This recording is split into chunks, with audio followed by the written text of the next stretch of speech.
გამარჯობათ დღეს ჩვენს მეცნიერთა კლუბში სტუმარი რომლის ვიდეოებმა ძალიან ბევრი ნახვა დააგროვა და ძალიან ბევრი გამოხმაურება იყო, ასევე კომენტარებიც ძალიან ბევრი ბატონი დავით კობერიძე, აღმოსავლეთმცოდნე, არაბისტი, ძალიან დიდი ხნის განმავლობაში, წლების განმავლობაში ნამუშევარი არაბეთის ქვეყნებში და კარგად მცოდნე ისლამისტა აქედან გამომდინარე იმ სიტუაციების, რომლებიც დღეს ყველას გვაღელვებს ალბათ.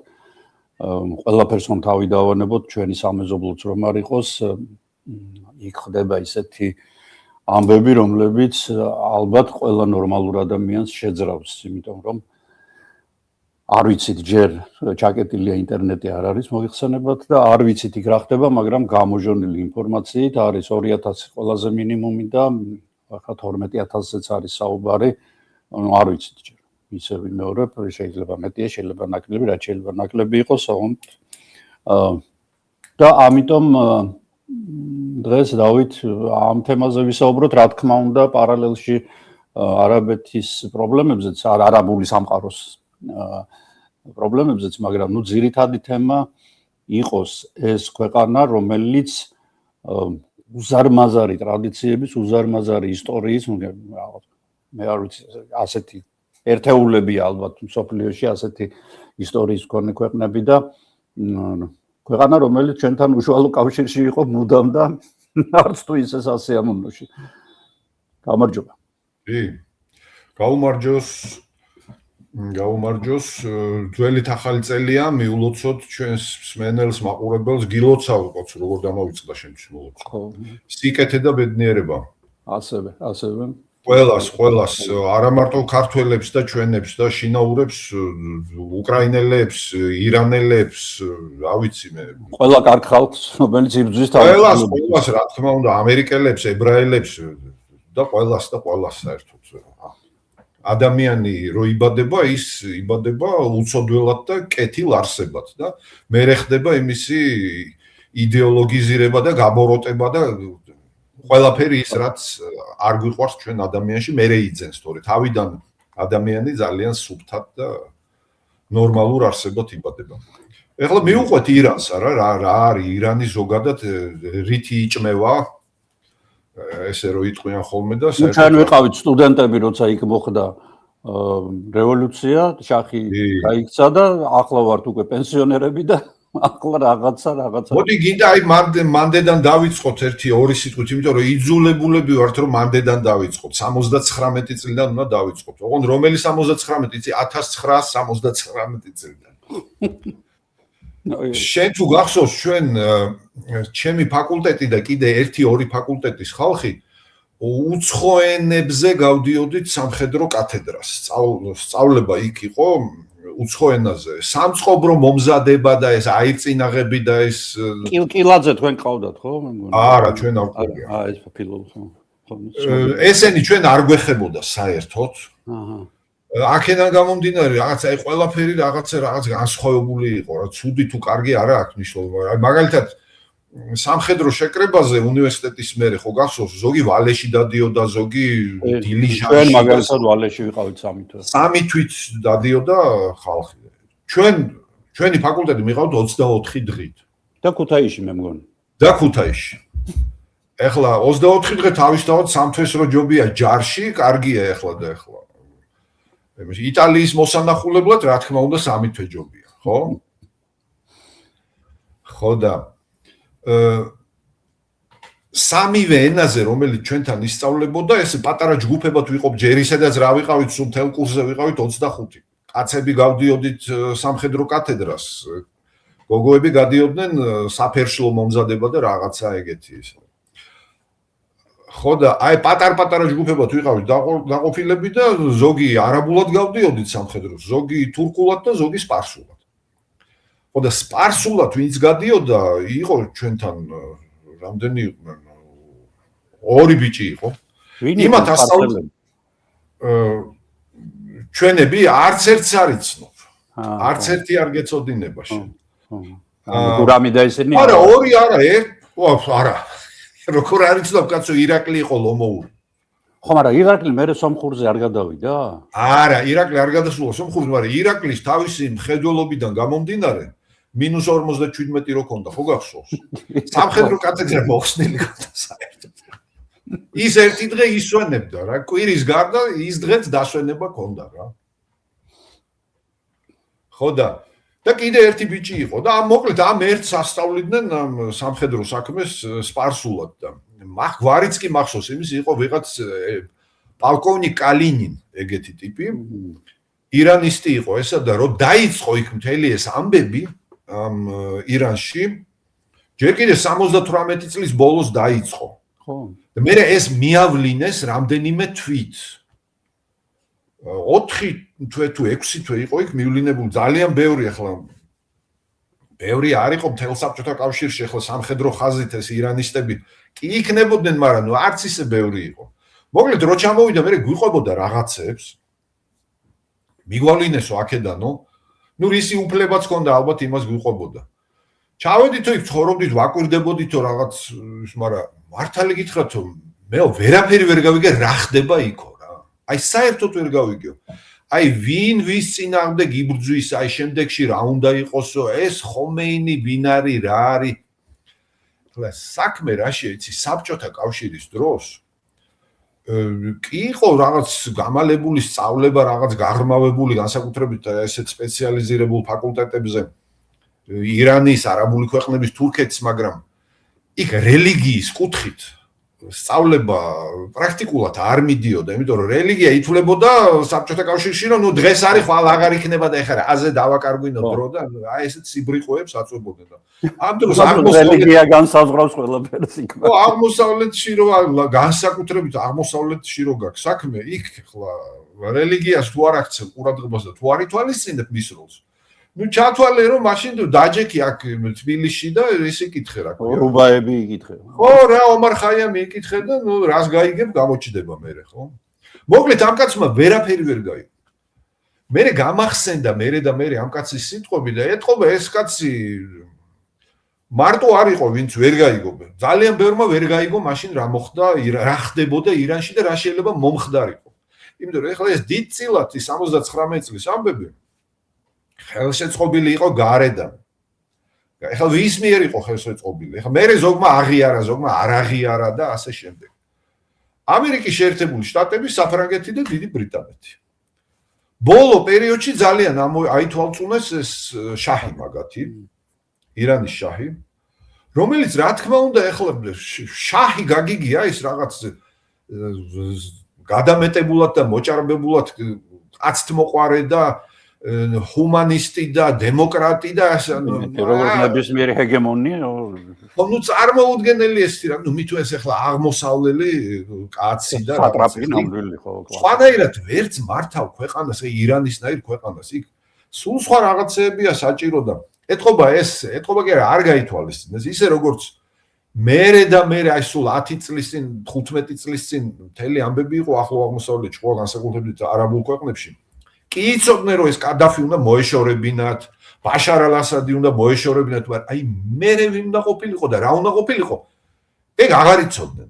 აღიარეს ობამა აღიარა, რომ კადაფი რო ცუდი კაცი იყო ვიცოდი, მაგრამ აი მერე რა უნდა ყოფილიყო, ეგ აღარ ვიცოდი. დალოცვილო, მთავარი ეგ არის, მერე რა იქნება, თორე ეხლა რაც არის, ამ შეჩეულ ჭირს, ნუ შეჩეულია ხალხი. ანუ ავღანეთშიც ფაქტიურად იგივე მოხდა და იმაში ხო, ერაყში. რა თქმა უნდა. ეხლა ვინ შეიძლება თქვას რომ სადამ ჰუსეინი იყო კაი კაცი და რაღაც, მაგრამ სადამ ჰუსეინის დემოკრატიის სიმცირე არ მოეწონათ ვიღაცებს და მე ვინ მოვიდა იქ ხელისუფლების სათავეში. მოკლედ რა. მოკლედ ეს შაჰი ძალიან არ მოეწონათ. შაჰს ყავდა სერიოზული ოპოზიცია. ვინ იყო ეს ოპოზიცია? ეს იყო შიიტი რელიგიური მოღვაწეები, აიათოლები. ეხლა აიათოლა რო რაღაცის წინააღმდეგე იმას შლეიფივით მოყვება მოწინააღმდეგე თავის მომხრები მოლები რომლებიც 7-10 და 7000 კი არ იყო ირანში და ეხლა მით უმეტეს არ არის იქ ძალიან დიდ რაოდენობაზეა ლაპარაკი კაცო რომელსაც ხალხი უჯერებს იქ პარასკევის მოლები ყოფილა რაღაცა კიდე ხო პარასკევის ლოცვაზე რო შედის კაცი რომელიც მთელ მუსლიმურ სამყაროში ერთია იქ მერე ქადაგება მიდის და იქ მოლა რასაც იქ ადაგებს ახლა იმის განხილვა და მოლამ რო თქვა ეგრე არ უნდა იყოს და ეგრე არ არის. აი მოლა რო იტყვის, აი ის არის რაც არის და ისე უნდა გააკეთოს. მოკლედ ეს კაცი ჯერ დაჭერილი ყავდა შაჰს ეს ხომეინი. მერე გაასახლეს ქვეყნიდან, მერე ერაყში ცხოვრობდა და მერე შეიფარეს ვინ? ფრანგეთმა. ხო, რამდენად. ნუ კაი, დევნილია კაცი, ის არის გამოდევნილია, ნუ კაი ჯანდაბა შეიფარე, მაგრამ გაგანია რევოლუციის დროს, იქ შაჰი უკვე გადაგდებულია, ჩასვეს Air France-ის თვითფრინავში. ხელკავი გაუყარა ეს ეკიპაჟის მეთაურმა და ჩაიყვარა და ჩაგვარეს მასში თეირანის აი ამ ხელა 2 მილიონიანი ბრბოს ეს და დაუყენეს სათავეში აიათოლა. არ დამთავრდა 50 წლის განმავლობაში. არა, რა დაამთავრებს იმას? ეხლა არავინ იფიქროს, რომ ეხლა დღესან ხოლმე დამთავრდება. ეხლა თუ არიცი ვინ არის აიათოლა ხომეინი, მაშინ რატო ჩაყავს და რატო უწყობ ხელს რომ სათავეში ჩაუდგეს ამ ხელა ქვეყანას? ირანს. თუ იცი, მაშინ მით უმეტეს დიდი სიბრიყვია ამისთანა პიროვნების წინ წამოწევა და ფავორში ყოფნა, ხო? ხელს რატო ხომეინიზე მერე ხო, ნუ ალბათ მივალთ ხო მის პიროვნებაზე. არა, მისულები ვარ, მე მინდა ერთი პატარა ციტატა წაგიკითხო და წაუკითხო ჩვენს მაყურებელს და მსმენელს მისი ნაზრევიდან, რომელიც თავის დროზე მან საფრანგეთში დაწერა, პატარა ბროშურასავით, არ არის დიდი, რამდენიმე ფურცელია. სულ ორი წინადადებაა. და ვინმეს ილუზია რო არ ქონდეს რა, რაიმეზე და ვინმეზე რა, ეხლა წავიკითხავ ამას. აი ამ ნაშრომს აიათოლა ხომეინის ქვია, სანამ ჩავიდოდა უკვე გამოქვეყნებული ქონდა ამას. პოლიტიკური, ფილოსოფიური, სოციალური და რელიგიური პრინციპები. აი ესე ქვია ამ მის ნაშრომს. ეხლა ციტატა. ერთ სიტყვას არ უმატებ არც ვაკლებ. ყურადღებით მისმინოს თუ შეიძლება ჩვენმა მსმენელმა. სოფლიოს ყველა მუსლიმის მოვალეობა ყველა მუსლიმურ ქვეყანაში ისლამური რევოლუცია საბოლოო გამარჯვებამდე მიიყვანოს. წმინდა ომი არამუსლიმური ტერიტორიების დაპყრობასაც ნიშნავს. ყველა შრომისუნარიანი ზრდასრული ადამიანის მოვალეობა იქნება ნებაყოფლობით ჩაერთოს ამ დაპყრობით ომში, რომლის საბოლოო მიზანი მთელს მსოფლიოში ისლამური კანონის უზენაესობის დამყარებაა. ეს გამოვიდა საფრანგეთში და ფრანგებმა ჩაიყვანეს ასეთი ადამიანი. ჩაიყვანეს იქ, იმიტომ რომ იქ რაღაც იქ ვალერი ჟისკარ დესტენ და ვიღაცები და აი ეს ულტრალიბერალიზმი აი იწყებოდა იქ რა და მოდი რა ეხლა შაჰის დრო და რა დროს მონარქია და ბონაპარტიზმები და რაღაც ახსოვდათ რაღაც წინა საუკუნეების რაღაც ესენი ქონდათ მოგონებები 1001 ღამე და შაჰი ხო და რაღა დრო შაჰია კაცო და ეს რელიგიური მოღვაწე ეხლა რელიგიური კაცია აიათოლა რა უნდა გააკეთოს შევა მეჩეთში და ილოცებს ეხლა რა უნდა დააშაოს ამან ეხლა რა შეიძლება დააშაოს მეტი სხვა რა საქმე აქვს კაცო და ამ დამოცულებმა ის კი არ იცოდნენ რომ ახლა ისლამი და პოლიტიკა არის განუყოფელი ისლამს რო პოლიტიკური შემადგენელი ჩამოაცალო ვასო პრაქტიკულად აღარაფერი არ დარჩება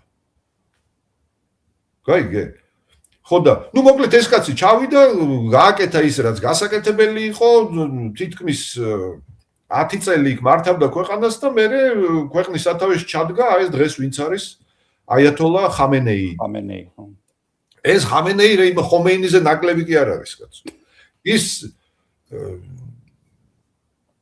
ჯერ კიდე 60-იან წლების ბოლოს თარგმნა ამ კაცმა, ნუ ახლა არაბული როგორც წესი ამათ ესეთი დონის რელიგიურმა ფიგურებმა, შიიტებმა, თუნდაც სპარსული წარმოშობის იციან ბევრ არაბზე უკეთესად. ბევრ არაბზე უკეთესად იციან. იმიტომ რომ იმათ ყურანი უნდა იკითხონ ორიგინალში.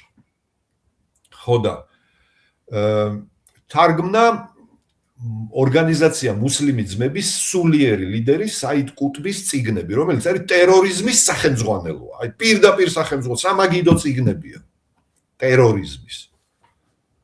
თარგმნა და მე ეს წიგნები ისწავლებოდა მუსლიმური რევოლუციის გუშაკთა კორპუსის სასწავლებლებში როგორც სახელმძღვანელო ლიტერატურა. აი ეს აიათოლა ხამენეის მიერ ნათარგმნ ლიტერატურაზე ლაპარაკი. ეხლა რა თავისებურებაა რევოლუცია და სახალხო არეულობა და აჯანყება და დემონსტრაციები ირანში და რით შეიძლება განსხვავდებოდეს ვთქვათ ევროპული ქვეყნებისგან თუნდაც ლათინური ამერიკისგან ან რა ვიცი ან ნებისმიერ სხვა რეგიონისგან. და აქ განსაკუთრებული არის ირანი. ირანში იყო ყოველთვის ეს. როცა რაიმე ამდაგვარი ტიპის არეულობა ხდებოდა ქვეყანაში, ხელისუფლების წინააღმდეგ. მიმდინარეობისას პროცესში და განსაკუთრებით შემდეგ გამარჯვებული მხარე იტოვებდა უფლებას, რომ მოწინააღმდეგე მხარე გაენადგურებინა მთლიანად. ფიზიკურ განადგურებაზე ლაპარაკი, პოლიტიკურ განადგურებაზე და კომპრომატების გამოქვეყნებაზე და იმების ვიდეოების დადებაზე კი არ არის ლაპარაკი. ფიზიკურ გაჟუჟვაზე ლაპარაკი. აი ეხლაც ამაზეა ლაპარაკი. ეხლა გაცხადებულია, რომ ძალიან ბევრი ადამიანი ათასებზეა ლაპარაკი, წინასწარ არის ანონსირებული, ესენი ჩამოახჩენ. დახვრეტაზეც კი არ არის ლაპარაკი. ეხლა არავინ არ იფიქროს, რომ ოპოზიციის გამარჯვების შემთხვევაში აი ისინი გუშაკთა კორპუსის გენერლები და ესე იდეოლოგები და ესენი სახლში დასხდებიან და შინაურ პატიმრობას მიუჩიან იმათ. იმათაც დახოცავენ ეს. იმათ დახოცავენ, თუ დახოცავენ ყველაზე სასტიკები ეგენი არიან ფაქტიურად, ხო? მაგაში ესა. ფაქტურად ეს არის არმია, ხო? არმია ისეთი ძლიერი არ არის, როგორც მე გავიგე, როგორც ეს გუშაკთა კორპუსი? ხო. ეს არის ავიაცია ყავთ, ძიმე ტექნიკა ყავთ, რა ვიცი, ყველაფერი. ყველაფერი. ხო. ყველაფერი, ამათ საგარეო ოპერაციებისთვის სპეციალური შენაერთები ყავთ. აი ეს კასემ სულეიმანი რომ მოკლეს რამდენიმე წლის წინ. ის აზანზარებდა თელ ახლო აღმოსავლეთს და მამაკაც თავის გავლენები საქართველოშიც ჰქონდა. და მომხრეები ყავდა და მოკლედ თელიამ სადაც შიიტი ცხოვრობს, ირანი იქ ხელს აფათურებს ყველგან. მე ამაზე გვექნება ჩვენ ლაპარაკი და შიიტების რამდენი წარმომადგენელი ცხოვრობს საქართველოში, ჩვენ მსმენელს არ დაავიწყდეს. არ დაავიწყდეს არც ერთი წუთით. და ამას ძალიან დიდი ყურადღება ჭირდება სახელმწიფოს. გავახსენოთ რამდენიმე ასეული 1000. ხო. ამას ჭირდება ძალიან დიდი ყურადღება. ამაში შედიან აზერბაიჯანელები, ამაში შედიან. მე მორჩა? მორჩა. აჰა. ქართველი შიიტი, რა ვიცი, შეიძლება ერთი ხელისტიცე იყოს ჩამოსათვლი. ხო, ნუ ქისტებზეც აღარ არის საუბარი. არა, ისინი შიიტები არ არიან. სუნიტები არიან. ხო. ქისტები ეს ჩვენი პაკისელები, ესენი სუნიტები არიან ყველა და აჭარაშიც სუნიტები არიან. სუნიტები არიან, ხო, აჭარაში. ხო, ეხლა მოკლედ აი ეგეთი თავისებურება ახასიათებს ირანში აი ესეთ სახალხო არეულობას, რომ გამარჯვებული მხარე მერე იტოვებს უფლებას, რომ მთლიანად გაანადგუროს დამარცხებული მხარის ნარჩენები. ეს რიგია ეგეთი, ხო. ხო, ეგეთი. ეხლა ამას ემატება კიდე ერთი ცალკე უბედურება. 2 დღის წინ ირანის გენერალურმა პროკურორმა გააკეთა განცხადება, რომ ესენი ახლა ეს მომიტინგეები და ეს არეულობაში მონაწილე ხალხი, ესენი ვინც არიან, ყველა ესენი არიან ალაჰის მტრებიო. შენ წარმოგიდგენია ეს რას ნიშნავს ალაჰის მტრებიო? ესე იგი პირდაპირ დახვრეტა იქ ყოველგვარი ყველაფრის. იქ უკვე სასამართლო კი არა, ხო, ამ წეებზე კიდევ არც ჭირდება ამას. ალაჰის მტერი უნდა განადგურდეს საერთოდ. ეხლა სხვა საკითხია და სხვა თემაა, რომ ალაჰს ისინი უწოდებენ ღმერთს, ხო? ღმერთს შეიძლება მტერი ყავდეს.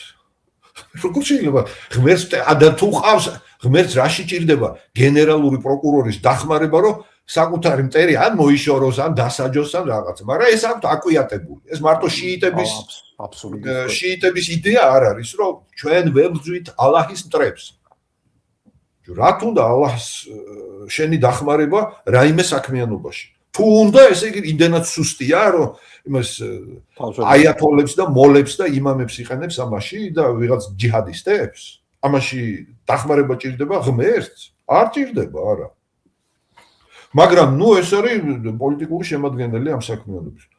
ასე რომ მათი განადგურება, ეხლა მომიტინგეების არის წმინდათა წმინდა მოვალეობა იმ სპეციალური დანიშნულების რაზმების და რა ვიცი 1000 ჯანდაბის, რომელიც ხოცავს ამ მომიტინგეებს. ხო, აი ბასიჯები თუ ვიღაცები ყავთ, ხო კიდე? ხო, ეს არის გასამხედროებული, ნახევრად გასამხედროებული ორგანიზაცია, ეს ბასიჯი არის სახალხო ლაშქარია, მილიციაა მოკლედ.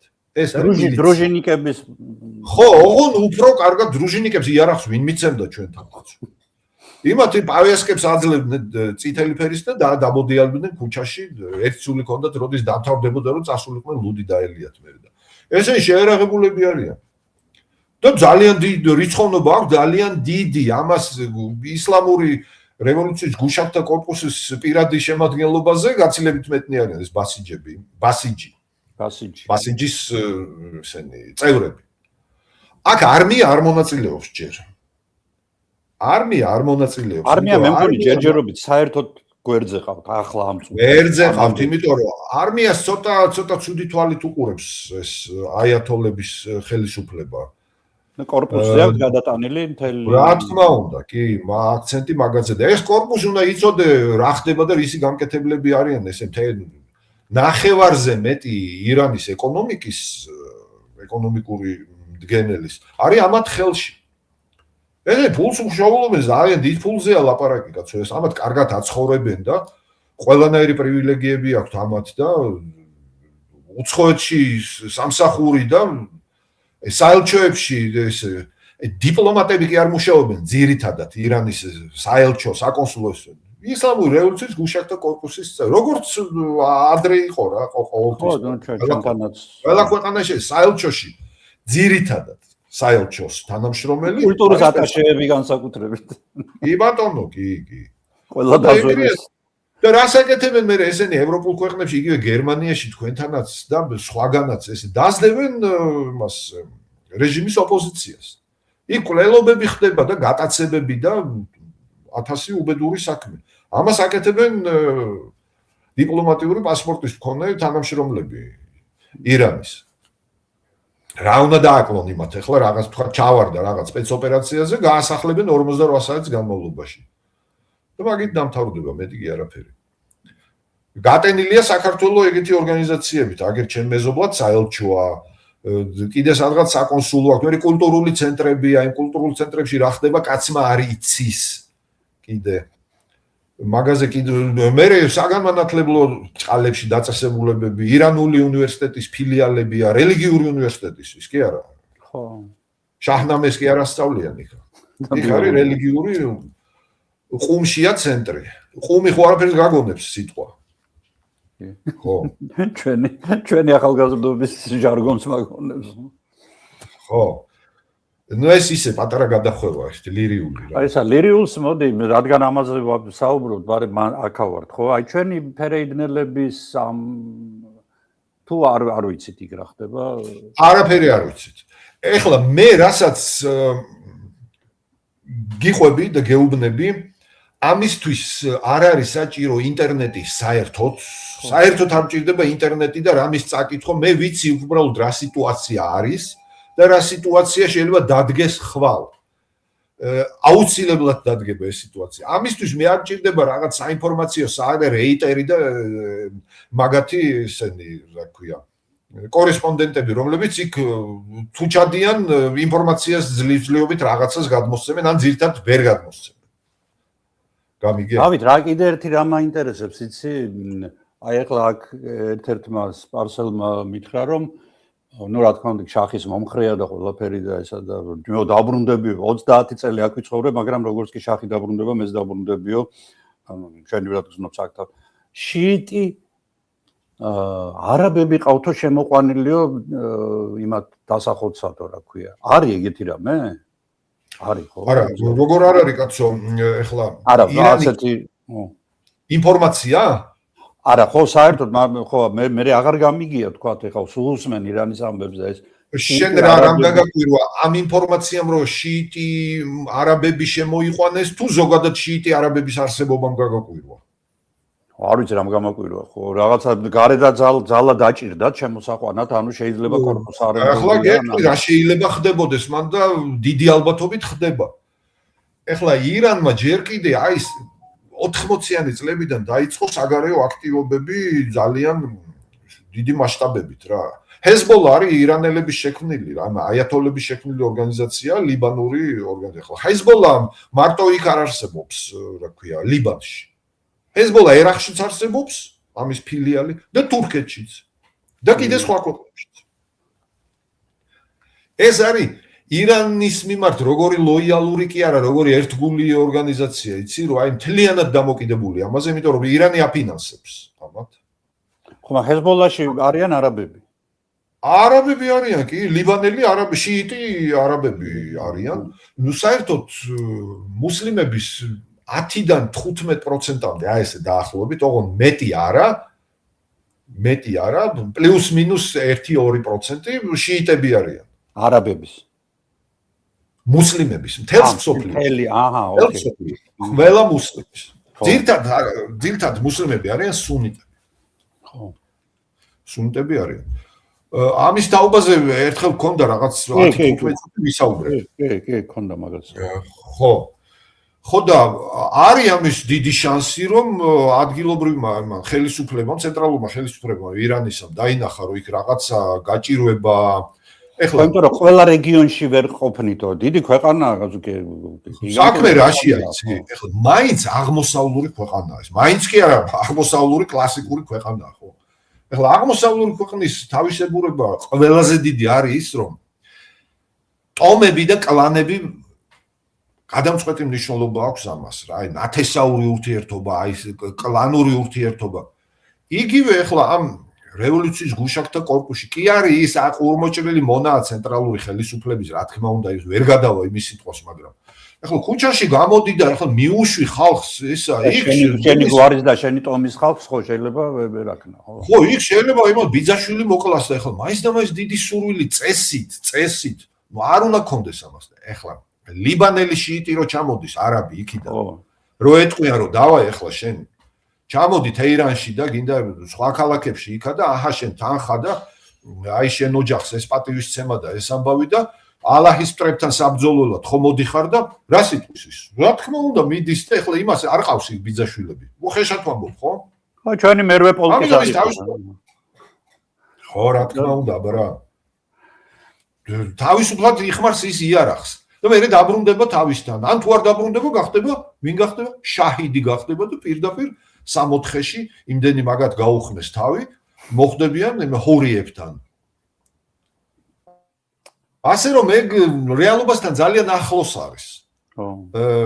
ჰეზბოლას დაქირავებული მებრძოლების ჩამოყვანა, იემენელების ჩამოყვანაც ძალიან ახლოს არის. ახლოს არის ის გამოგვივა ეს. ტერიტორიულადაც ახლოს არის და ჭკუასთანაც ახლოს არის. ასე რომ ირანმა თავის დროზე შექმნა ესეთი ორგანიზაციები ძალიან ბევრგან, რომელთა გამოყენებაც აბაროდის უნდა გამოიყენოს ახლა მარტო იქ ისრაელთან საბრძოლველად ხო არ ჭირდება. ისრაელს ვერაფერი დააკლო ამ ჰეზბოლამ და განადგურების პირას იყო მიყვანილი პრაქტიკულად, ხო? გახსოვს ხო ის? პეიჯერების სპეცოპერაცია რომ მოსპეს და გაანადგურეს თითქმის. ხო და მე 12 დღიანი ომი და ესე ხო. ხო და ეხლა თუ არ გამოიყენდა შეიძლება ხვალ მე გვიან იყოს და ძალიან ცუდად წაუვიდეთ საქმე ამ მოლებს იქ. ეხლა ის რომ რაიმე სპეცოპერაციის შედეგად უშუალოდ აიათოლა ხამენეის გაანადგურებენ ამისი ძალიან მცირე ალბათობა არსებობს, იმიტომ რომ ეს არ არის მხოლოდ სახელმწიფოს მეთაური, ის პრაქტიკულად ირანის ლიდერია, აი ყველა მიმართულებით. ხო, სულიერი ლიდერია ოფიციალურად, მაგრამ ყველაფერს ეს კაცი განაგებს რა, ყველაფერს. გენერალს ვერ დანიშნავენ, ჩინს ვერ მოუმატებენ სამხედროს, თუ არ იქნა შეთანხმებული ამ კაცთან. თან იმავდროულად ეს ითვლება ყველა შიიტის ლიდერად მთელს მსოფლიოში. საგარეო საქმეთა მინისტრის განცხადება იყო რამდენიმე დღის წინ, რომ თუ დაგვარტყავენ ამერიკელებიო, მაშინ ჩვენო ჯიჰადს გამოუცხადებთ ამერიკის შეერთებულ შტატებსო და ისრაელსო, მთელი მსოფლიოს მასშტაბით. ეხლა ეს ჯიჰადი იმას კი არ ნიშნავს, რომ სუნიტი არაბები გაიქცევიან და აიათოლების გამოცემული განკარგულების შესაბამისად დაიწყებენ მოქმედებას. არ დაიწყებენ ისე, მაგრამ შიიტებიც კი საკმარისია იმისთვის რომ პრობლემები შექმნან სადღაც და ამისთვის ისინი დიდი ხანია ემზადებიან. ყოველი შემთხვევისთვის ისინი მზად არიან. იგივე თქვენთან ჰამბურგში ვარიან ეს ირანელები. ნუ იქიდან 100-დან უხეშად ვამბობ რა 70-80 კაცი არ არის ლოიალური ამ აიათოლების მიმართ. არა, მე ვინც ავიცანი ყველა ძალიან პროგრესულები, სხვა შორის განსხვავებით ავღანელებსგან და სირიელი ტოლვილებისგან. ბატონო, მაგრამ აქ არის კიდე ერთი ნიუანსი გასათვალისწინებელი. შენს წინაშე ის არ გაშიშულდება იდეოლოგიურად, არ გეტყვის რომ ეცე რამე ეხლა აიათოლა მინდა და რაღაც აიათოლა გინდა წადი აიათოლას, აქ რა გინდა მაშინ. შენ არიცი იმის ტვინში რა დევს ვასო. ნუ დადებ მაგაზე თავს. ხო, რა თქმა უნდა. არიცი იქ რა ხდება. მით უმეტეს განსაკუთრებით შიიტურ ისლამში, მაგრამ არც სუნიტური ჩამორჩება, არის ერთი ძალიან მნიშვნელოვანი ტერმინი, რომელსაც ქვია თაკია. თაკია ეს არის ტყუილის ხელოვნება. როდესაც შენს რწმენას, შენს სიცოცხლეს და ფიზიკურ და იდეურ არსებობას რაიმე საფრთხე ექმნება, ისლამის პრინციპია ეს. შენ შეგიძლია და ვალდებული ხარ რომ დაფარო შენი რწმენა, შენი იდენტობა ყველაფერი ისაკნა. ხო, ნუ ყველანაირად იქ რაღაც ხო ვიცით ახლა სალაფიას მიმდევრები იქ რა გრძელი წვერი, ულვაში მოპარსული, მოკლე შარვალი და დადიან ესეთ გაფრაზებული სახეები. პაკისტანური ყაიდის ტანსაცვლით, ხო? საჭირო დროს და საჭირო ადგილას წვერსაც გაიპარსავს. შეიძლება ჰალსტუხიც კი გაიკეთოს და დისკოტეკაზეც შევიდეს. ნუ ახლა იმ დისკოტეკაზე კარგად გასარკვევია რო შედის იქ თან რაში აქვს, იმიტომ რომ პრეცედენტები ყოფილა, ხო, მაგრამ უნდა ვიცოდეთ რომ ეს თაკია აი ამისთვის არის ზუსტად რომ შენთვის და ჩემთვის დაფარული იყოს მისი აზრები და მისი მომავალი საქმიანობის პერსპექტივები. გამიგე, აი ეგ არის. ამიტომ ძალიან სიფრთხილეა მან საჭირო. ეგრე არ არის რომ ეს უნივერსიტეტში ლექციას კითხულობს და აი ბიჭია და რაღაცა. კი, დიდი ალბათობით ესეა, მაგრამ არაფრის გამორიცხვა არ შეიძლება. ხო. საერთოდ არ შეიძლება, იმიტომ რომ ის ცოტა სხვანაირად უყურებს დასავლეთის სამყაროს ვასო. ცოტა სხვანაირად უყურებს. ის თulis რომ დასავლეთ სამყარო არის მტერი, რომელიც ცდილობს ისლამის განადგურებას. კაცო, არავინ არ ცდილობს ამ ისლამის განადგურებას. დღეში 5 ჯერ გინდა ილოცო. აიღე სოციალისტური ვალდებულება და ილოცე 7 ჯერ თუ გინდა. თუ გინდა 27 ჯერ. გეგმავალდებულებით და გეგმით. ო რა, როგორც გინდა კაცო, ჰაჯზე გინდა წასვლა იმაში მექაში? წადი, ვინ დაგიშალა? მაგრამ აქ რო ჩამოდიხარ ჩემთან და შენი წესების დამყარება გინდა და მე რომ ავალდებულობ რომ აი ეს ალკოჰოლი ცუდია და რაღაც ამას მოდი მე გავარკვევ რა ცუდია თუ რა არის ეს ნაძვის ხე არ დავინახო ბრიუსელის ქუჩებში და რაღაცა ვინ კითხავს მე მეშჰედში ხო არ დაგიდგი ნაძვის ხე კაცო და იმაში კიდე ერრიადში რაც გინდა ქენი შენთან ძალიან რთული საკითხია ეს. ძალიან რთული. ეხლა დაიწყეს გამოფხიზლება და ჰოლანდიაშიც კი რამაც ძალიან გამაკვირვა, მაგრამ მე ვიცოდი რომ ეს ადრე თუ გვიან მოხდებოდა ეს. მე ისიც ვიცი რომ ადრე თუ გვიან ბევრად ცუდი რაღაცები მოხდება. ხო, წეხქვეშ რო გაიგდეს იქ ტიპები და ესე. ხო, აბა. იქ უკვე დეპორტირებაზეა ლაპარაკი, იქ რაღაც მუსლიმური ორგანიზაციების კანონგარეშეთ გამოცხადებაზეა ლაპარაკი. შეფარებული ყავდათ ლონდონში და ვენაში მუსლიმი ძმების ოფიციალური გერმანელი პოლიციელები არიან ძალიან აქტიურები მაგ ამბავში კიდე ისე. მაგას პოლიცია არ ეყოფა ვასო. ხო, ნუ არ ეყოფა რა თქმა უნდა, მაგრამ მაინც უკვე რო ის ამბავი რო თქვათ ამათ აღარ აგულავებენ ისე როგორც ადრე იყო და ესე გვაფურთხებდნენ პოლიციელ სახეში და ეს იწმინდავდა უკვე აღარ არის. ეგრე აღარ არის, მაგრამ ბევრნი არიან, გაიგე შენ, ბევრნი არიან, იმათ ასწავლენ რომ ის პოლიციელი არის ბინძური იმას ევროპელის და ის დამცველი და შენი მოწინააღმდეგე ის კუთხიდან შეგიძლია მოუარო მეორე ბოლოდან ქუჩას და იქიდან ქვაესროლო თავში ან თუ შესაძლებლობა გექნა თოფიც კი ესროლო.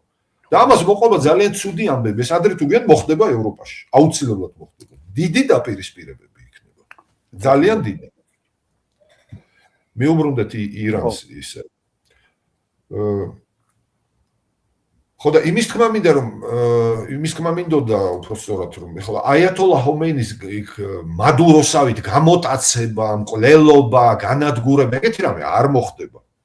ნუ თუ გონება არ დაკარგა ვინმემ და არ გადაწყვიტა რომ მოდი ახლა ხამენეის გავაგორებთ და ამით დამთავრდება ყველაფერი. კი არ დამთავრდება, მერე დაიწყება, რაც დაიწყება, იმიტომ რომ ირანში რა თქმა უნდა ანტი სახელმწიფო ძალები ძალიან მძლავრია და ბევრნი არიან. მძლავრი ახლა რაოდენობით ადამიანების თორე ახლა შეერაღება მაგრამ ერთ კალაშნიკოვიანს შეუძლია 20 კაცის გაჩერება, ასე რომ კი. მაგრამ მომხრეებიც ყავთ ამათ ახლა ეს ხო არავის ავიწყდება. ამ მოლებს უამრავი მომხრე ყავთ, ეს მომხრეები მილიონებს ითვლის. ათეულსაც კი. იმათ ის ეგრე უნდათ და თვლიან რომ ეგ არის მაგათი ცხოვრების წესი. და ვერაფერი ვერ შეაცვლებინებს მაგათ. საერთოდ ვერაფერი. და ეს ხო არ არის იმის აწინდარი რომ თქვათ რაღაცა როგორც ჩვენ გვინდა ისე მოხდა ეს იქნება ტრიგერი სამოქალაქო ომის, იმიტომ რომ მართლა შენთვის არ იყოს აქეთ ხა უამრავი ხალხია, ხო? რა თქმა უნდა, აქ ძალიან სიფრთხილეა საჭირო. იქ სამოქალაქო ომი ირანში წარმოგიდგენია რა. ირანი არ არის რაღაც აი მონოეთნიკური სახელმწიფო. იქ უკვე არის ამაზე ცნობები, ლაპარაკი არის უკვე იმაზე, რომ ერაყელი ქურთები ნელ-ნელა გადადიან ირანის ტერიტორიაზე, მცირე ჯგუფებით, თუ თავის თანამოძმეების მისახმარებლად, იმიტომ რომ უამრავი ქურთი ცხოვრობს. ეხლა სპარსელებს გულზე არ ეხატებათ ქურთები. არ უყვართ და საერთოდ არავინ არ უყვართ და საერთოდ არავინ არ უყვარს ახლა გერმანელებს არ უყვართ ფრანგებს არ უყვართ ინგლისელებს არ უყვართ ისინი იმათ არ უყვართ ჩვენ და ვინ ვის უყვარს ვერ გაიგებ ხო და ძალიან დიდი ის არის პრობლემა არის ეგ იქ ბელუჯები არიან იქ არაბები ცხოვრობენ უამრავი არაბი ცხოვრობს მომისმინე აი ქურთები ვის მხარეს დაიჭერენ შენ როგორ გონია თუ რაღაცა მოხდა თუ ქურთებს რა თქმა უნდა ეხლა უკვე აქვთ იმის ილუზია ჯერჯერობით ილუზია მე რა იქნება მე არ ვიცი და ალბათ არავინ არ იცის რომ ეხლა არის მომენტი რომ სახელმწიფო ჩამოუყალიბდეთ მაგათ გამიგე ის რაც არ ქონიათ არასოდეს ქურთებს აი ეხლა თუნდაც იქ პატარა რაღაც აი თუნდაც ფართო უფლებების ავტონომიის სახით მაგრამ ამას არ დაუშვებენ ახლა ერაყში შეიქმნა მისი პრეცედენტი და იქ ავტონომია აქვთ პრაქტიკულად მინი სახელმწიფოა შექმნილი მაგრამ ეს ამერიკელებმა ძალიან იმუშავეს იქ ძალიან იმიტომ რომ ამერიკელების ჯარი იდგა იქ და რასაც იტყოდნენ პრაქტიკულად ის ეკეთდებოდა ყველაფერი ბევრი წლის განმავლობაში ერაყის ტერიტორიაზე ახლა ქურთები დაჩაგრულები იყვნენ აიათოლების რეჟიმის დროს თუ ქურთებს უყურებენ ზემოდან ყველა საერთოდ თელ სოფლიოში ქურთებს ზემოდან უყურებენ რატომღაც რატო არ ვიცი მეომარი ხალხია კაცო ესეთი პაშკაცი ხალხია სახელმწიფო არა აქვთ არანაირი მექანიზმი დაიცვან ხარი დაუჭირონ თავის თანამოძღვარს 4 ქვეყანაში არიან განფენილები დიდ ჯგუფებად ახლა საქართველოში ცხოვრობენ ქურთები ნუ ძირითადად ვინც იყვნენ წავიდნენ მაგრამ ნუ ნაწილი დარჩა ხო სხვა რუსეთში ცხოვრობენ სასონხეში ცხოვრობენ ხო, ჩვენთან უფრო მეტნი იყვნენ, არ გახსოვს ახლა. კი, კაცო, სავსე იყო და ძალიან კაი ხალხი იყო, მეც დანაც ჰქონდა ურთიერთობა. კი, მე მეგობრობდა ქართველები. კლასელები მყავდა და რა ვიცი. კი ბატონო, მეც. ხო და ამათ გაუჩნდებათ აუცილებლად იმის ამბიცია, რომ რა მოდი იქნებ რაღაც ჩვენი სახელმწიფო და ეს სწავლა მე დეზინტეგრაციული პროცესები ირანში. მე იქ აზერბაიჯანი იქ ბაქოში ირანის აზერბაიჯანი ხო? ხო, ის არის აზერბაიჯანი ვასო. ეს ჩვენ რაც ვიცით აზერბაიჯანი ალბანეთის ტერიტორია. ბოლშევიკების მიერ დარქმეული სახელია რაღაც ტერიტორიაზე, სადაც სიტყვა აზერბაიჯანი არ ფუნქციონირებდა არასოდეს და არასოდეს არც არ ნიშნავდა. აზერბაიჯანი არის აი ის რაც იქ არის. ხო და ამათ ახლა ჩვენ აზერბაიჯანელებს, ბაქოელებს ამათ რატომაც არა ამბიცია აქვთ რომ მოდი რა შემოვიერთოთ ის რა უნდა შემოვიერთო იქით შეგიერთებს რამე რომ იმდენი არიან თვითონ ამბობენ რომ 30 მილიონია ჩვენი აზერბაიჯანელი ხამენეი აზერბაიჯანელია თვითონ ხამენეი არის აზერბაიჯანელი თურქია სპარსი არ არის ო რა საინტერესოა ხო და იქ მე ბელუჯები ხო ბელუჯებს თავის თანამოძმეები ყავთ თავისი იგივე ბელუჯები პაკისტანში ცხოვრობენ ბევრი ხო მე ესენი კლანური სისტემები ალბათ მაგათთან არის თუ არის და იქ ნათესაობა აქვთ მისვლა-მოსვლა ქონდათ კავშირები აქვთ იარაღის გადატანა შეიძლება მოხდეს, მოხდება შეიარაღება. მოდი შევქმნათ ბელუჯების სახელმწიფო. ეხლა მეორე საკითხი რომ პაკისტანს უნდა ეხლა ბელუჯების სახელმწიფო ირანში. ეხლა მე ბელუჯისტანი რაღაცა ხო არსებობდა თუ არ არსებობდა ბელუჯისტანი? იცი რა, სახელმწიფოს მსგავსი წარმონაქმნები ეხლა კი სტანი კი, მაგრამ ყველას გაუჩნდება და თუ უკვე არ გაუჩნდა იმის ამბიცია რომ მოდი ეს დავშალოთ რა ეს ირანი და გავაკეთოთ. შეიძლება ეხლა ღმერთთან უკნას ამერიკელებსაც გაუჩნდეთ ეს ამბიცია რომ და მერე ნახე რა მოხდება მთელ ახლო აღმოსავლეთში. მერე დაიწყება თურქეთში ეს ქურთების მოძრაობა. მერე სირიაში და არ და დაწყებულია ეს ყველაფერი უკვე. 21 საუკუნე რო გვეგონა რომ რაღაცა დამშვიდების და იმის არა რა დამშვიდების. აქ ეხლა ვასო ეგრო დამშვიდებული არ არის და ესეთი ამბები როა რაც არის დიდწილად ხელოვნურად გამოწვეული პროცესებია თორე რო ყოფილიყო პირიქით და ძალიან ბევრი დიდი სახელმწიფო იმის მცდელობაში ყოფილიყო რომ მოდი რაღაც წახნაგები წაუთავოთ ამ პრობლემებს და ცოტა მივაწყნაროთ სიტუაცია ხო შევარბილოთ რაღაცა მაშინ შეიძლება რაღაცა გამოსვა მაგრამ პირიქით კეთდება ყველაფერი კეთდება ერთმანეთის ჯინზე აკეთებენ ყველაფერს ერთმანეთის ჯინზე აკეთებენ ყველაფერს იმის გულისთვის რაღაც ჩინური საქონელი არ მოხდეს რაღაც ტერიტორიების გავლით ევროპაში და თუნდაც ამერიკაში და პრობლემები შეუქმნან და რაღაცა იქ მთელ გზაზე მოუყვებიან და იქ აჯანყებებს აწყობინებენ ტრასაზე და დაამთავრდა რა ერთი გზა ერთი სარტყელი არა ისა კიდე აბრეშუმიზა და ესა რა აბრეშუმიზა ვაჭრობას ყველაზე ძალიან რა უყვარს ხო იცი სიცხნარე სიჩვიდე ეხლა ვაჭარი იმ გზაზე სადაც გაძარცვავენ ბომბი ჩამოვარდება და ნაღმი აფეთქება რა არ მიდის იმ გზაზე რაც არ უნდა ვაჭარი თხილი კაცია თავის ფულს უფრთხილდება აბარა ხო და ეს მე ჩვენ ორი სიტყვით ისიც უნდა ვთქვათ ჩვენ რა პრობლემები შეიძლება შეგვექმნას ჩვენ როგორ შეიძლება შეგვეხოს ეს სიტუაცია და მე ახლო აღმოსავლეთში ძალიან დიდი მნიშვნელობა აქვს ძალების ბალანსს არსებულ ბალანსს ეხლა ერთი ძალიან ცუდი რამე გაკეთდა ერახში რომ შევიდნენ ამერიკელები იქ რა მოხდა იცი უდიდესი ნაწილი მოსახლეობის შიიტები იყვნენ ერახში ყოველთვის არაბები და სუნიტები მართავდნენ ქვეყანას ეხლა შენ წარმოგიდგენია აი როგორ ვთქვათ ეხლა აი საქართველოს უმცირესობა მართავდა ხო უმცირესობა მართავდა უმრავლესობას და უმრავლესობისთვის ეს მიუღებელია რა წარმოუდგენ მithumetes აღმოსავლეთში წარმოგიდგენთ თან რელიგიურ უმცირესობაზე რო ალაპარაკი იქ კიდე ორმაგდება ეს პრობლემა ამერიკელები მივიდნენ მოაშორეს ეს სუნიტები რომელიც ელიტას წარმოადგენდა სამხედრო სადაზვერვო და ყველა ადმინისტრაციული კონტროლიანად ეს ბაზისის ხო ნუ პარტიული სისტემა ჰქონდათ ეს ხო და სადამ ჰუსეინი ჩამოაშორეს გაყარეს დატოვეს უმუშევრად ულუკმაპუროთ და მოიყვანეს ხელისუფლებაში შიიტები და ქურთები ახლა ქურთების ქურთი პრეზიდენტი და ქურთი პრემიერ-მინისტრი ერახში ეს იყო წარმოუდგენელი მაგრამ ფაქტის წინაშე დააყენეს და მე რა ქნეს ამ სუნიტებმა ქნეს ის რომ შექმნეს ისლამური სახელმწიფო და აბუ-ბაქრ ალ-ბაღდადები და მთელი მსოფლიოდან დაიწყეს ადამიანებმა ჩასულა საომრად და წლების განმავლობაში აზანზარებდნენ მთელ ახლო აღმოსავლეთს. საქართველოსდანაც იყვნენ წასულები, ხო? რა უნდათ ახლა პაკისტანიდან გერმანიიდან გერმანელები იყვნენ წასულები შეგეძლო. გერმანელები იყვნენ წასული კი. რამდენი ეძებენ მშობლები იმ ბავშვებს.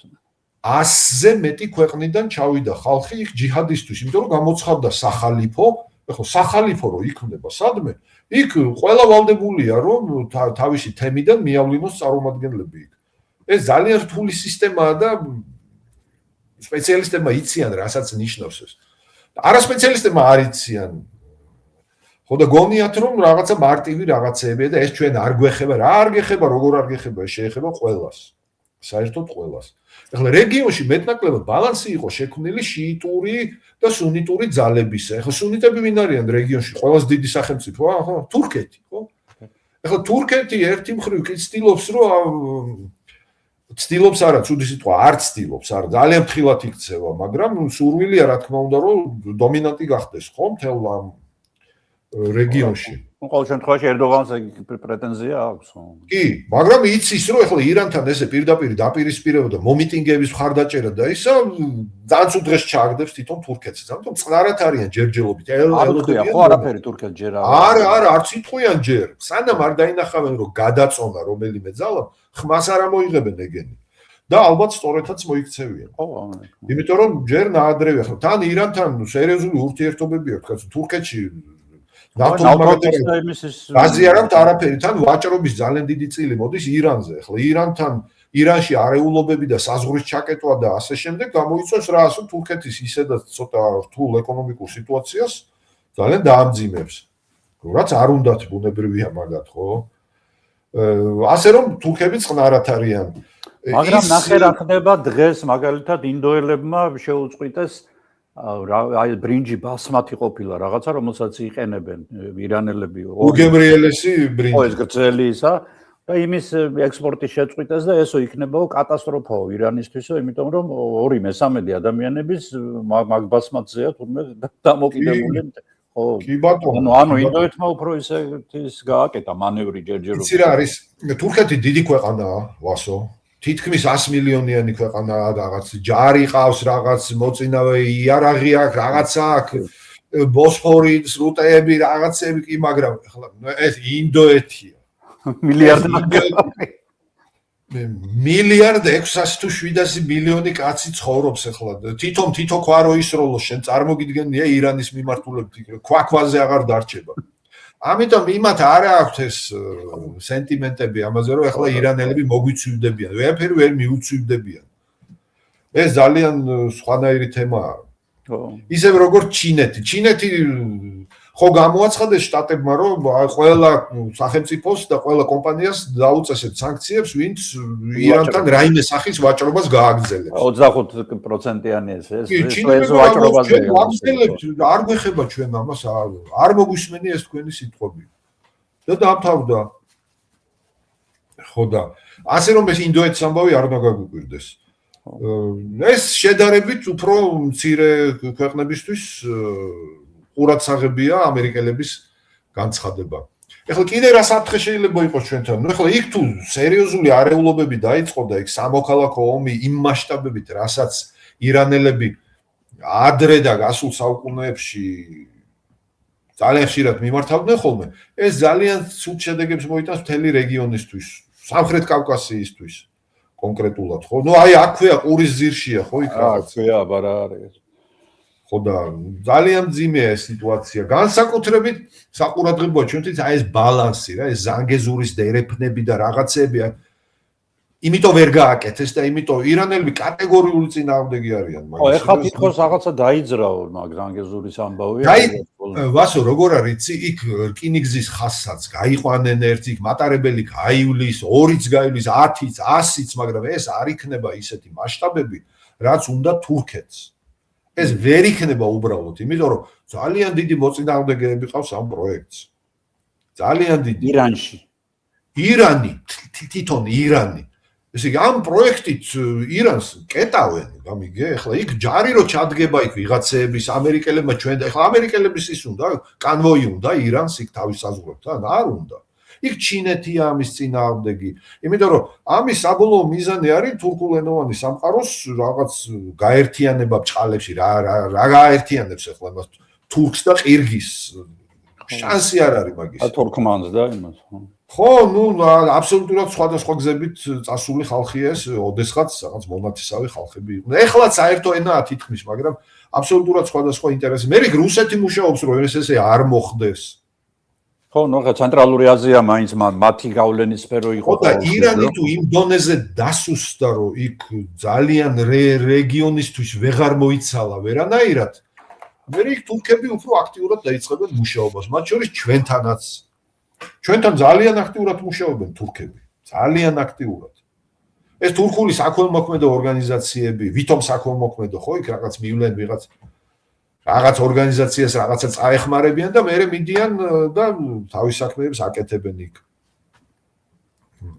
ესევე იქცევა ირანიც, აქ ერთი განმასხვავებელი მომენტია ძალიან მნიშვნელოვანი. ირანული ორგანიზაციები, რელიგიური ორგანიზაციები მუშაობენ მხოლოდ შიიტებზე. ქართველი შიიტი ჩვენ ვთქვით რომ არ არსებობს. აი ძალიან რამდენიმე. ქართველებზე არ მუშაობენ. თურქები მუშაობენ ქართველებზე, გამიგე?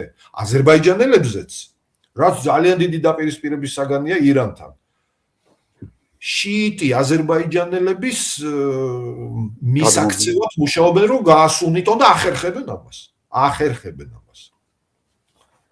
ძალიან ხშირ მარნეულის რაიონში სუნიტური მეჩეთები გამოჩნდა ძალიან ბევრ სოფელში და მიდის აჭარიდან იმამების გადასროლა იქით და მოძლიერება და ამას ყველაფერს ფული უნდა. ეს ფული საიდან? საქართველოს სად არის მაგის ფული? თურქეთი იძლევა მაგის ფულს. ადრე კატარი იძლეოდა, საუდის არაბეთი იძლეოდა, ეხლა ნაკლებად იძლევა. ეხლა თურქეთი მუშაობს მაგაზე. ძალიან მაგრად მუშაობენ. ეს ხო შეიძლება რომ გახდეს თქვა ეს რაც საქართველოში ხდება აზერბაიჯანთან რაღაცა დაძაბულობის მიზეზია ვისი ჩვენი საქართველოს რადგან ვაძლევთ ჩვენ უფლებას ხო იქ გასუნიტების თქვა სიტუაციაზე მარნეულის რაიონში ხო და აი აზერბაიჯანმა ხო შეიძლება რა პროტესტი გამოთქვას ამაზე არ გამოთქვა იმიტომ რომ მაინც თურქეთი აკეთებს ამას ახლა თურქეთი და აზერბაიჯანი ძალიან მიბმულები არიან ერთმანეთს ხო ძალიან მიბმულები არიან ძალიან ზედმეტად მიბმულები არიან აზერბაიჯანში გრძნობენ ამას რომ ცოტა ზედმეტი მოსდით მიბმა და ამან შეიძლება რაღაც ცოტა სხვა მიმართულებები შეიძინოს მომავალში. და ეხლა შიიტურ ორგანიზაციებს რაც შეეხება თბილისში ფუნქციონირებს ირანული უნივერსიტეტის რელიგიური უნივერსიტეტის ფილიალი ქვემო ფონიჭალაში. ერთი აქ ფუნქციონირებს, მეორე მარნეულშია და მესამე გარდაბანში. სწავლება მიდის აზერბაიჯანულ ენაზე. ვინ არიან სტუდენტები ძირითადად აზერბაიჯანელები? აზერბაიჯანელები რა თქმა უნდა ახლა აბა რა თქმა უნდა ისინი არიან ეს არის ძალიან სერიოზული სასწავლო დაწესებულება ძალიან სერიოზული რომელსაც ფილიალები აქვს მთელს მსოფლიოში ну ძირითადად აზია აფრიკაში რა თქმა უნდა და ჩვენთანაც რატომაც არა დიდხანს ცდილობდნენ რომ გაეხსნათ ეს ფილიალი და ну გახსნეს რამდენიმე წლის წინ სერიოზული დაფინანსებით და სერიოზული მხარდაჭერით ირანიდან და ამას ქვია ალ-მუსტაფას უნივერსიტეტი გუშინ ინტერვიუ იყო ტელევიზიაში და იქ ვამბობდი ეს ალ-მუსტაფა არ უნდა გავიგოთ რომ ვინმე მამის სახელიან რაღაც გვარიან რაღაც ალაჰს აქვს 99 სახელი ისლამში 99 სახელი და ეპითეტი ყოვლის შემძლე ყოვლის უძლიერესი და ასე შემდეგ პატიებელი მრისხანე და ერთ-ერთი არის მუსტაფა. სახელი ხო გაიგია მუსტაფა ადამიანებს ხო რა თქმა უნდა უცოდო. არქმევდნენ და არქმევდნენ. მუსტაფა ნიშნავს რჩეულს. რჩეული. ახლა ხო არ დაარქმევდნენ ალაჰის სახელობის უნივერსიტეტის ფილიალიო. მუსტაფა ალ-მუსტაფა ქვია იქაც უნივერსიტეტს და რადგან ამას ძირითადად საზღვარგარეთის ქვეყნებზე უნდა ემუშავა, დაარქვეს თავის დროზე ესე ალ-მუსტაფას უნივერსიტეტი და აგერ თბილისში. ეგ უნივერსიტეტი. და მე რომ შეიძლება მოყოლილიც მაქვს შენთვის, რომ გავიგე რომ გაიხსნა ეს უნივერსიტეტი, დავრეკე განათლების სამინისტროში და ვკითხე, იცით რომ გაიხსნა ეს უნივერსიტეტის ფილიალი. კიო ვიცითო რა პრობლემაა მერე რა. მაგათ დიპლომებსო ჩვენ არ ვცნობთ, იმიტომ რომ აკრედიტაცია არ აქვს მაგათ. ძალიან ჭირდება ახლა ალ-მუსტაფას უნივერსიტეტის კურსდამთავრებულს. იმისი ჩვენი განათლების სამინისტროს აკრედიტაცია რა. ის ამზადებს სადოქტორანტურაში ვერ ჩააბარებს. აი ხო აბა ხო მოიკლავს თავს ახლა იმაში. ხო. ჯავახიშვილის სახელობის უნივერსიტეტში თუ არ გააგრძელა სწავლა, არც აპირებს. აი ჰუსიტებს რომ ეძახიან იემენელებს შიიტი იემენელები რომ ეკობრეობენ ხო ძირითადად. ხო, აი იმათ ლიდერშიპს ყველას ეგ უნივერსიტეტი აქვს დამთავრებული. და ძალიან ცნობილი კაცი რო იყო და აგერ შაშა რომ მოკლეს ებრაელებმა ჰასან ნასრალა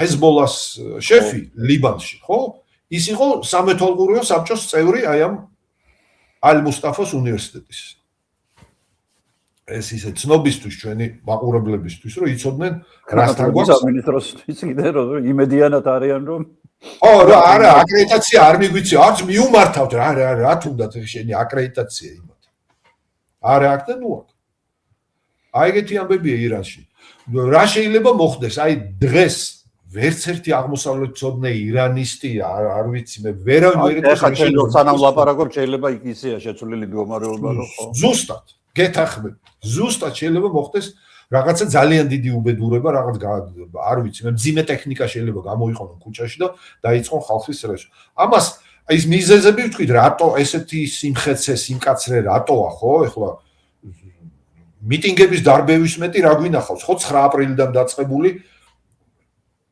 იქ არის სიკვდილ სიცოცხლეზე ლაპარაკი იქ გამარჯვებაზე და იქ ოპოზიციაში გადასვლაზე კი არ არის ლაპარაკი როგორც ყველა ნორმალურ ქვეყანაში ნუ მიტინგი გაიმართა გაგრძელდა აღარ დამთავრდა და ნუ გადადგა ვიღაც ან გადააგდეს და ან ჩამოაგდეს და ასე შემდეგ წავლენ ისე ეგრევე ამ წელზე გაგიშვებენ დამთავრებულია იმათი საქმე მე დედაბუდიანად ჟუჟავენ მე რა მეზობლებიანად და ყველაფერს და აქ არის სიკვდილ სიცოცხლეზე ლაპარაკი მაგითია ეს საშიში და რეგიონი მაგითია სპეციფიური და ამიტომ ვიღაცა რომ მიყავს იქ და რომ სვა ვიქა და ყველა ხელს რო უწყობ უნდა იცოდე რა შეიძლება მოხდეს იქა დავით ახლა ხო ნუ მართლა არ ვიცით ხო აი ახლა ამ წამს რა ხდება იქ და აი რო დავამთავრებ და ვნახავთ ახალ ამბებს რაღაცა კიდე რაღაცა ჩვენ ერთი რამე ვიცით რომ იქ კარგი არაფერი არ მოხდება არაფერი მოხდება ეს ერთი ნამდვილად ვიცით მაგას და გაგრძელდება ეს ამბავი ხო, აი არ ვიცი ხა რამდენად ებმის ამას, მაგრამ მე მაინც მაინტერესებს ახლა ჩვენთან აი ეს 6 მილიარდიანი ინვესტიცია ყადაღებული, აგერ სხვაზე კურორტების თუ რაღაცა მთელი ქალაქების აშენება, ქალაქში, დედაქალაქში კიდე თავისი ქალაქის აშენება არაბების მიერ, აი რამდენად საფრთხის შემცველია თუ პირიქით ეს არის ჩვენთვის პლუსი, იმიტომ რომ ამ ხელაფონზე არავითარი პლუსი ეს არ არის კაცო. არა მე პირადად მე კატეგორიული წინააღმდეგი ვიქნებოდი ამ ორივე პროექტისა თბილისსა და რუსთავის შორის ჯერ ტყე პარკია იქ არაჩვეულებრივი. ო, ნუ ეს აუცილებლობა ხა მე მართალი გითხრა იქ არასოდეს არ ჩავსულ იქ სასეირნოთ, მაგრამ ეს არაფერს არ ნიშნავს. ის არის ბუნებრივი ფილტვები ხო ქალაქის. იგივე თბილისი, იგივე რახან თბილისელები არ შეირნობენ იქ, ამიტომ უნდა გავჩეხოთ და იქ ვილები მე ხშირად დავდიოდი ველოსიპედით მივდიოდი ხოლმე ალიკა მუსხელიშვილისა, იმიტომ რომ ძალიან სიმშვიდეში ხარ, აი შუა ქალაქში ხარ, კლასიკური ხო და გასაგებია რომ იმაში გონიოში იქ თავის დროზე ხო გახსოვს რაც იყო რუსების საარტილერიო ბაზა იყო იქა და ბათქაბუთკი დღე და ღამე. კარგი კი არაფერი ხდებოდა იქ, მაგრამ იქ რო ჩამოყავს ახლა ვიღაც არაბი ინვესტორი რომელიც ეს ინვესტორი რაღაც ძალიან უცნაური ტიპია, რაღაცა იმდენი რაღაცა გავიგე მასზე რომ მთელ ქვეყნებში აქვს რაღაცა მიმოფანტული. ხო, ორდინალური ტიპი არ არის ეგ. ეხლა ისრაელთან აქვს, რაც თავისთავად არაფერი ცუდს არ ნიშნავს, პირიქით. ჩემი აზრით, კარგი სმეძე არაფერზე მეტყველებს. ხო, არაბი რო ებრაელთან თანამშრომლობს, მაგას რა ჯობია, რატო არ მოითანამშრომლოს. მაგრამ ეს ძალიან უცნაურია რეგიონისთვის რა. გამონაკლისი არ არის ეგ კაცი, ნახევარი დუბაი ებრაელების აშენებულია, მაგრამ ნუ მაინც. მაგრამ ის რომ ეხლა იქ ეს ქალაქი, ნუ ქალაქი შეიძლება ხმამაღლა ნათქვამი, რაღაც დასახლება გაჩნდება გონიოში. უბანი, სერიოზული უბანი. იქ ტყუილად ისე რომ ააშენონ და დაელოდონ იქ ვერეთ ვინ ჩასახლდება, ეგრე არ მოხდება, იმიტომ რომ ვაჭარმა ფულის თულა იცის ძალიან კარგად. იქ უკვე წინასწარ ცნობილია ვის უნდა შესთავაზონ, ვინ არის გადამხდელი და ვინ იყიდის. ეს ქართველი მოსახლეობისთვის არ არის იქაურობა. გათვალისწინებული რომ იქ ქართველები, საქართველოს მოქალაქეები რა შუაში ქართველი. საქართველოს მოქალაქეებისთვის ეს არ კეთდება. იქ ჩამოლენ არაბები, შეძლებული არაბები და უნდა ვიცოდეთ ერთი რამე კიდე. მე არავის არ ვაშინებ, უბრალოდ დავფიქრდეთ და მივხვდებით რა. ნავთობი არის არაგანახლებადი რესურსი. ხო ესეა? ადრე თუ გვიან და ეს ძალიან გვიან არ იქნება, იქ რამდენიმე ათეულ წლებზეა ლაპარაკი, ეს ნავთობი აღარ იქნება. ვასო საერთოდ და მთელი ის კეთილდღეობა, რაც სპარსეთის ყურის ქვეყნებში არის დღეს, ყველა ქვეყანაში არ არის. მიწიდან ამოქაჩული არაგანახლებადი რესურსის გაყიდვის შედეგად მიღებული სიკეთით არის აშენებული და გაკეთებული. ის რომ დამთავრდება, მიუხედავად იმისა, რომ იქ რაღაც მომავლის ფონდები აქვს შექმნილი და იქ ყიდულობენ და მთელი ეს საფეხბურთო კლუბები და იმარატ და ფლაი კატარ და 1000 რაღაცეები და ნახევარი ლონდონი ნაყიდი აქვს. ის არის კერძო მფლობელობაში კაც. ის რამდენიმე კაცის ხელშია ისა და ის რა იქიდან პარის სენ-ჟერმენიდან მიღებული შემოსავლებით ეს ალ-ხელაიფი კატარელ ვიღაც რიგით ადამიანებს პენსიას გადაუხდის თუ რა კატარში ცხოვრობენ ღარიბი ადამიანები შედარებით რა თქმა უნდა რო ვიცოდეთ რა და საუდის არაბეთში ღარიბი რო ცხოვრობს იმდენი უნდა მოკლედ ეს ხალხი ძირთადად უნდა ვიცოდეთ რა ხალხზეა ლაპარაკი ეს არიან ბედუინების თავმომავლები ვასო ეხლა შეიძლება ვიღაცას ეწყინოს არა უშავს ბედუინი ცხოვრობს უდაბნოში ცხოვრობდა და ეხლაც ცხოვრობს ეხლა ცხოვრობენ ვილებიც კარგი აქვს და ყველაფერი თუ გამოილია იმის რესურსი რის ხარჯზეც ისინი ცხოვრობენ და გამოილევა მზად იყო რომ გამოეცვალა თავისი საცხოვრებელი ადგილი ხო მომთაბარე იყო ხო მომთაბარე იყო რა თქმა უნდა ბედუინი ერთ ადგილზე რომ წყალი აღარ მოიპოვებოდა იმ ჭაში ხო ახლა მდინარე იქ არ მოდიოდა და აკლემისთვის ბალახი კიდე ხო აკლემისთვის რაღაცა ბალახი ხო ის თხარო ყავდა 2 წელი ის თხარ აშვება ცხვრისგან განსხვავებით ძირიანად ჭამს იქ აღარაფერი აღარ ხარობს გაუდაბნოება მაგათი ბრალია კიდე მიდის მე სხვა ადგილის საძებნელად ამიტომ ეხლა სამშობლო ბედუინისთვის აი ესეთი ცოტა სხვანაირი ცნებაა რა ცოტა სხვანაირი ცნებაა ეხლა ქვიშა გინდა იმაში არაბეთის ნახევარკუნძულზე დაგინახავს და გინდა ყარაყუმის უდაბნოში ზუსტად იგივე ფერი აქვს ნუ დაახლოებით იგივე ფერი აქვს რა და შემადგენლობა სილიციუმია იქაც ხო რა მეტი არაფერი არ არის და ეხლა თუ სადმე იმ ნაშონ ფულს დააბანდებ და 10 და 20 წლის მერე თუ როცა იქნება სიმწვანეში დასახლდები და რატომაც არა აი რატომაც არა სადაც ზაფხულს გავს შემოდგომა აბა რა ხალი არის ნაგერ მოდის ჩამოგდის კონდიციონერი შეიძლება საერთოდ არ დაგჭირდეს კიდე გვერდზე კაი მდინარე იქვე ულევი სუფთა სასმელი წყალი ჩემი რაი როგორც ყირგიზები იტყვიან ხოლმე ხო აი ამაზე დავფიქრდეთ ცოტათი ხო ამაზე დავფიქრდეთ და რეგიონში აი დიდ რეგიონში წყლის რესურსი არის ძალიან ფასდადებული რესურსი ხო ავტობი ილევა რა დრო გადის ეს კიდე და უფრო გამწოვდება ეს მდგომარეობა ხო აბარა და აი ჩვენი დონის რესურსი პრაქტიკულად არავის არ აქვს საერთოდ არავის არ აქვს ხო ახლა ჩვენ რეგიონში ნამდვილად არავის არ აქვს არავის არ აქვს არაბულ სამყაროში ვის აქვს იქ ამასინათ რაღაც ინფორმაცია მოვიძია და დავდე კატასტროფული მდგომარეობა აი ყველაზე ცუდ დღეში მყოფი 10 სახელმწიფოდან რომელსაც აი უახლოეს ხანში წყლის რესურსები გრუნტის წყლები საერთოდ გაუქრებათ 7 არაბული ქვეყანაა და ჩვენი მეზობლები არიან ესენი წყურვალ შეერმა ადამიანმა შეიძლება ну რა ვიცი ფოთოლი და რაღაცა შეჭამოს გახრას რაღაცა თავი მოიტყუოს რაღაცა ბოლო 20 დღე გაძლებს რა ну წყურვალი ადამიანმა ის წავა ტყვიაზე ხო დავფიქრდეთ ამ თემაზე არა ეს ერთი მხარე დავით და მეორე ის რომ არა ვართ ბევრი ჩვენ რომ თქვა რაღაცა ბუნები და ქალაქები ვაშენოთ არა რა თქმა უნდა კაცო არა რა დროს ამ ემიგრაციის ფონზე გაწ ახალგაზრდები რა ვიცი აგერ არც ძალიან ბევრი არ ფიქრობს მან დარჩენაზე ისა და ვინ უნდა ჩაანაცვლოს ეს ხალხი მე ვერ ხვდები ამათ ხო და ჩვენ თუ გვინდა რომ ამ ვიღაცებით ჩანაცვლდნენ რაღაც გარკვეულ ეს რა თქმა უნდა 1 2 5 და 10 წელიწადში ვერ მოხდება ვერანაირი ჩანაცვლება და რაღაც ეს ყველაფერი ნელ-ნელა ხდება ძალიან ნელ-ნელა ხდება ხო ახლა ჩვენ დამამცირებელი არ ვამბობთ ვიღაცები ხა ვიღაცა უბრალოდ იმით ვამბობთ რომ მაინც საქართველოს რაღაცა ქართველების ბათუმი რუსულ დასახლებად გადაიქცაო, როგორც ბათუმლები მეუბნებიან. აქ ახლა ეს მოხდება, იქ რაღაცა. აგერ იმაზე საბურთალოზე რო ვიყავი ჩამოსული საბურთალოზე ცხოვრობდით, ახალი აშენებული კორპუსია შედარებით და რამდენი ლიფტში შევედი, იმდენი ან პაკისტანელი.